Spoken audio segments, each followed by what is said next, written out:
महत्वाची बातमी समोर येते। अरबी समुद्रामध्ये महाराष्ट्र आणि गोव्याजवळ कमी दाबाचा पट्टा तयार होण्याचा अंदाज हवामान विभागाने वर्तवलाय। 21 मे ते 24 मे या कालावधीमध्ये तो अधिकच तीव्र होण्याचा अंदाजही वर्तवण्यात आला असून हाच कमी दाबाचा पट्टा पुढे उत्तरेकडे सरकू शकतो असाही अंदाज हवामान विभागाने वर्तवलाय। राज्याच्या किनारपट्टीला थेट धोका नसला तरी याचा परिणाम रायगड, रत्नागिरी, मुंबई आणि पालघर जवळील समुद्र यावर होऊन समुद्र खवळलेला राहण्याची शक्यता आहे।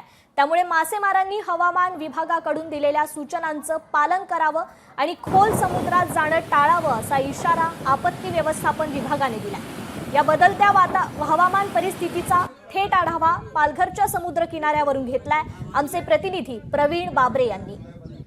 महाराष्ट्र आणि गोव्याजवळ अरबी समुद्रामध्ये 21 मे पासून कमी दाबाचा पट्टा तयार होण्याचा जो अंदाज आहे हा हवामान विभागाने वर्तवला आहे। एकूणच पाहायला गेलं तर 24 मे पर्यंत तो अधिक तीव्र होऊन उत्तरेकडे सरकू शकतो असाही अंदाज वर्तवण्यात आलेला आहे। एकूणच पाहायला गेलं तर राज्याच्या किनारपट्टीला थेट धोका नसला तरी परिणाम म्हणून समुद्र हा खवळलेला राहण्याची शक्यता जी आहे ही वर्तवण्यात आलेली आहे। 22 ते 24 मे दरम्यान रायगड, रत्नागिरी, मुंबई आणि पालघर जवळील समुद्र हा खवळू शकतो आणि तर खोल समुद्रामध्ये जोरदार वारे वाहण्याची शक्यता ही निर्माण झालेली आहे। त्यामुळे मासेमारांनी हवामान बदलांवर लक्ष ठेवून या काळामध्ये खोल समुद्रात जाणे टाळावे असा इशारा आपत्ती व्यवस्थापनाकडून देण्यात आलेला आहे।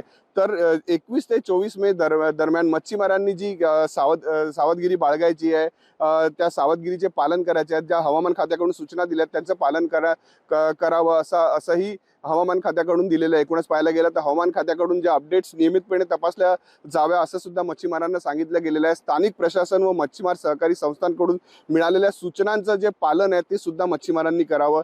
त्याचप्रमाणे खोल समुद्रामध्ये मासेमारी साठी जाणे हे टाळावे। तर लहान बोटींचा वापर किनाऱ्यालगत करावा। सुरक्षतेचा आवश्यक ती साधने, लाईफ जॅकेट, वायरलेस सेट यांचा सुद्धा वापर करावा असं हवामान विभागाने सांगितलेलं आहे।